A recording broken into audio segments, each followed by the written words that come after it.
Hello, ladies and gentlemen, Root Beer here, and I hope you're ready to start another one of the Scholarship Euclid papers. So we're going to be looking at the 2017 Euclid paper from the University of Waterloo.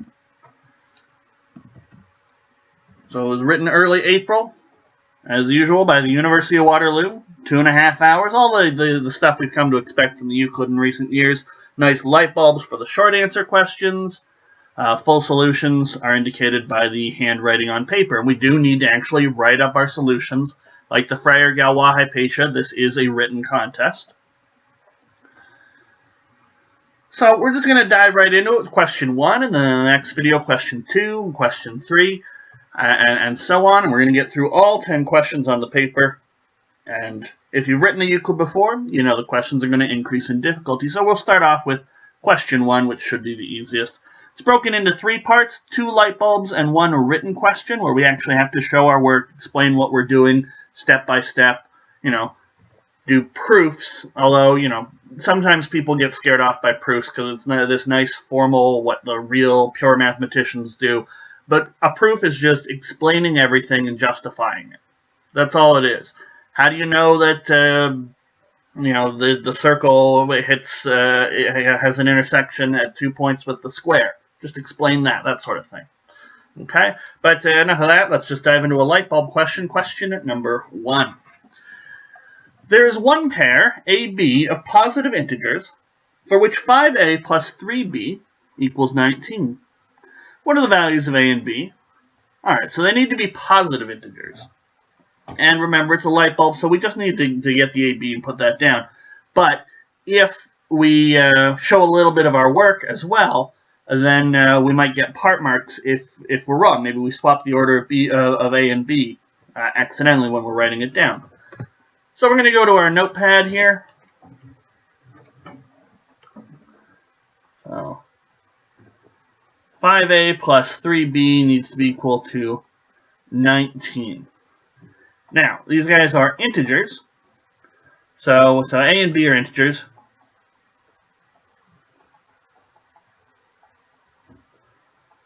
So 5a is a multiple of 5. 3b is a multiple of 3. And I think they said positive integers, correct? Yeah, a and b positive integers. So what I'm going to do, 5 is bigger than 3, so I'm just going to list out multiples of 5. Could 5a be 5? If a is 1, then we could have 5. Could it be 10? Could it be 15? Could it be 20? Well, no, it can't be 20. That's bigger than 19. So I really only have 3 possibilities for my 5a, and as a result, I only have 3 possibilities for a, 1, 2, or 3. So what I could do is say, well, it needs to be equal to 19. 5 plus what equals 19? 14. Is 14 a multiple of 3? Well, no, it's not. We could do 10 plus what equals 19? Well, plus 9. Is 9 a multiple of 3? It is. So we're going to go with 10 plus 9. And just to finish this off, 5 plus 4 is equal to 19. But 4 is not a multiple of 3, so it would never be equal to 3b. So 10 is 5a, 9 is 3b, so a is 2, b is 3, so my pair is going to be 2, 3. And that would be our final answer to 1a. You can see I almost wrote a is 1 there, but I showed enough work I could probably get 2 out of the 3 marks for this light bulb question had I made that tiny little arithmetic mistake at the end. So showing your work really is important. Alright, 1b.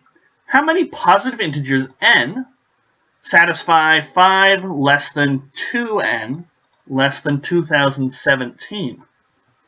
Okay. So we're just looking for powers of 2. One thing we could do, there's a couple ways we could do this. We want to be super fancy.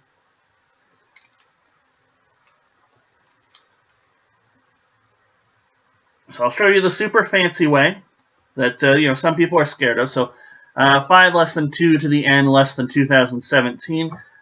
What we can do is we can log base 2 both sides. or not both sides, but all sides of the equation. Okay, and this has the effect of the middle part canceling out and just being n. So now we're looking at a range of values for n. And n needs to be a positive integer. And we remember that calculators are allowed. So if I want to, I can grab my calculator, do log base 2 of 5, log base 2 of 2017, and just pick all the integers that are in between there. So that's what I'm going to do. Now, you might have difficulty, depending on your calculator. My calculator has this problem. You might have difficulty in that you don't have a log base something button. So I'll show you what I mean. Some calculators have a button that looks like this, log base x of y, something to that effect. And so you get to put in two numbers, and you can easily do, you press this button, you get the 2, and then you plug in the number that you want. But if it's anything like my calculator, I just have a log button, which really means log base 10, and a ln button, which means log base e. How am I to compute log base 2? Well, there's a nice little result called the change of base formula. And I can use any other base, in this case I'm using base 10, but log base 2 of 5 is the same as log base anything, in this case log base 10, log base 10 of 5 over log base 10 of 2. It's called change of base. So now I can do it without having to say, well, gee, I don't know what to do because my calculator doesn't have enough things. And that's exactly what I'm going to do. So log base 5, log of 5, about 0.69, divided by log of 2, I get 2.32. So n has to be greater than 2.32. And then I do the same thing, log 2017 divided by log 2. That's 10.9. So really we're going to have 3 less than or equal to n less than or equal to 10. Or n is 3, 4, 5, 6, 7, 8, 9, 10. So that's 1, 2, 3, 4, 5, 6, 7, 8. 8 values of n will do. Okay, so there's 8 n's, and I would put 8 in the little box that they provide you in the solution booklet. So 8 n's. 8 n's are possible, you might even say. Okay, that's the logarithm way to do it. And I said it scares some people because logarithms scare some people, even though I think there's a log question later on here. I think it's 6 or 7. They usually throw in a logarithm question, partly because people are terrified of logarithms. I mean, it's a whole new function that you're introduced to sort of mid-high school, and people don't have a handle on all its properties. So, I mean, this is a great application of log, but how would we do it if we were uncomfortable with logarithms, haven't learned logarithms? What would we do? Okay. Well, another really quick way to get the answer here, and I mean, this would be a quick way. I had to sort of explain calculator buttons and everything and change the base formulas, but the logarithm method I just did would actually probably be faster than what I'm about to show you. Another really obvious way to do this would be to just start listing out powers of 2. Now, if you're really good with your powers of 2, you could say something like, well, 5 less than or equal to 2 to the n, or sorry, less than, not less than or equal. If you're really good with your powers of 2, you could say, okay, the next power of 2 after 5 is 8. And 2017, well, the next one after that is 2048, so 1024 there, and so that's 2 to the 3. And then we just sort of log 2 both sides, but it's a lot easier now. Okay? This would be a faster way to do it if you really recognized your powers of 2. And you'd get the same 3 to 10 range and get 8 numbers there as well. But, if we had to do this really naively, just start multiplying out powers of 2. It's very easy to get from one to the next. Just multiply it by 2, and calculators are allowed. Okay, we'll squeeze the 2048 in there. Now, where are the numbers? Well, 5 is in here, and 2017 is in here. So all these other powers of 2 are fair game, and we can just count. 1, 2, 3, 4, 5, 6, 7, 8 of them. So again, we get 8 possible n. Because these are the only numbers you can get with positive integer n as in your 2 to the n formula. Okay? But remember, it's a light bulb. You don't have to explain if you don't want to. If you can just very quickly on your calculator do it, or do it in your head because you know your powers of 2 really well, that's great. I only caution you, sometimes it's very quick, doing something in your head, and you make just the tiniest mistake. You say to yourself, oh, I want the numbers between 10 and 3. Okay, 10 minus 3, 7. I'm off to the next question. I'm never going to think about this again. You forgot to include, it's 10 minus 3 plus 1 is the numbers from 3 to 10 included. Okay? So it's very easy to make just a small arithmetic mistake, and you're never going to come back and check question 1. You don't want to make those sorts of mistakes, so show a little work, if you can. Alright, so now we're on to the actual showing our work question. 1C. Jimmy bought 600 euros at a rate of €1 equals $1.50. Okay, he then converted his 600 euros back into dollars at a rate of $1 equals 0.75 euros. Is that an even translation? I don't know. How many fewer dollars did Jimmy have after these 2 transactions? So I guess it's not equivalent. Than he had before these 2 transactions. All right. So we're being described a process, transfer money from euros to dollars, then dollars back to euros, according to the 2 exchange rates we've got.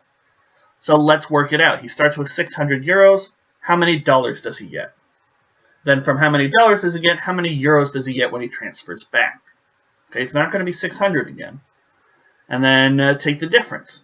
Just explain what we're doing as we do it, and that should be fine. Okay. So I might say something like Jimmy converts 600 euro to, well, what's it going to be? It's 600 euro times 150 per €1. Do they write the euro up front? I feel like they write it afterwards. It's been a while since I've actually had to do any currency exchange. I'm just going to write it where we write the dollar. Okay, so this is really just, we need the euro symbol to cancel out. We'll be left with the dollar symbol. 600 divided by 1 is 600, so 600 times 1.5. After the transaction, Jimmy gets $900. Okay. Then, Jimmy converts $900 to, okay, it's $900 times 0.75 euros per $1. That's the new exchange rate that we've got. I believe people do make money from this, sort of just shifting, buying up one currency when it's low and then selling it when it's high. I think they're called currency speculators. Not entirely sure, but it always amazes me you can make a living off of this sort of thing. Anyway, we've got it set up correctly because just like before when the euros canceled out, now our dollars as units are canceling out. We're being left with euros.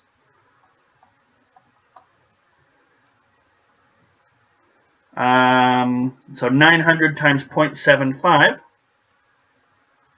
or 900 times 3 over 4. 900 times 0.75 is 675. Okay. So, how many fewer dollars did Jimmy have after these 2 transactions than he had before these 2 transactions? I feel like I have messed something up because I've got more euros.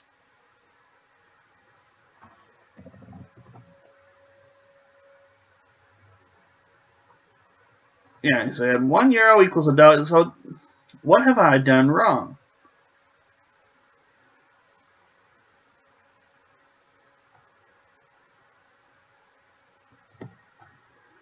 Jimmy bought 600. Oh, I misread the question. Yeah, okay, because he's got dollars here. Wow, that's a weird reading of a question. Usually I don't misunderstand a question. So I've done something wrong. He didn't convert his 600. He didn't start off with 600 euros. He bought 600 euros. So let's say something like Jimmy starts with X dollars. Okay. So he bought 600 euros.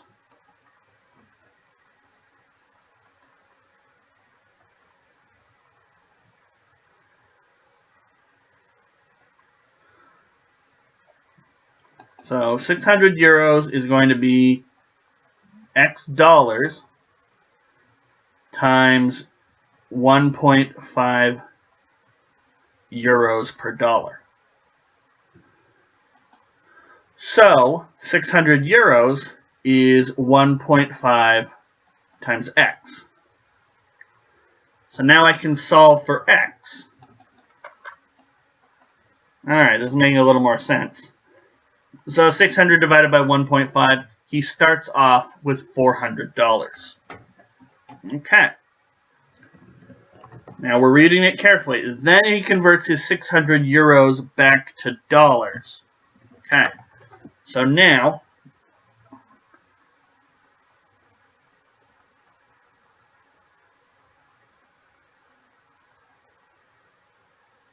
he converts his 600 euros to 600 times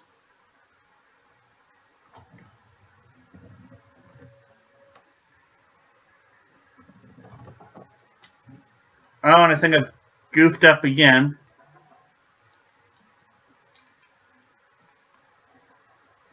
It's 1 euro per $1.5. So it's actually X divided by 1.5. And this makes sense. We should have gotten 900 again. But now it's so now it's $1.75 euros, and once again the euros signs will cancel out. So now it's 600 divided by 0.75. So now it's $800 he has.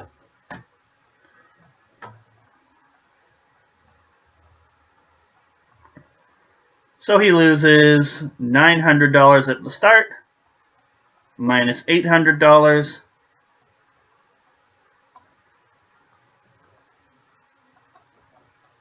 Jimmy has 100 fewer dollars. Alright. Now, because I've now screwed this one up twice, which is really making me worried about the rest of the contest, frankly. I mean, I never goof up on question number 1. Let's just read it carefully. He bought 600 euros at 1 euro equals $1.50. Okay. So if he started with $900, 900 divided by 1.5, 1 euro for each of those 1.5s, does get me 600, because dividing by 1.5 is multiplying by 2 over 3. Okay. So that's the money he got after his first transaction, and then he takes that 600, converts it back, and that's essentially multiplying by 4 over 3, gets 800, difference of $100. Okay. So there we go. How many fewer dollars did Jimmy have after these two transactions than he had before these two transactions?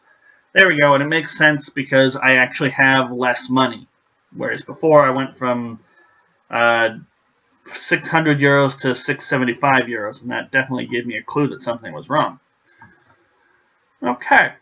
But just to emphasize once again, we wrote what we were doing. Jimmy starts with this number of dollars. We set up the first transaction. We got his starting amount of dollars. We converted back. We got a difference. We showed all our work.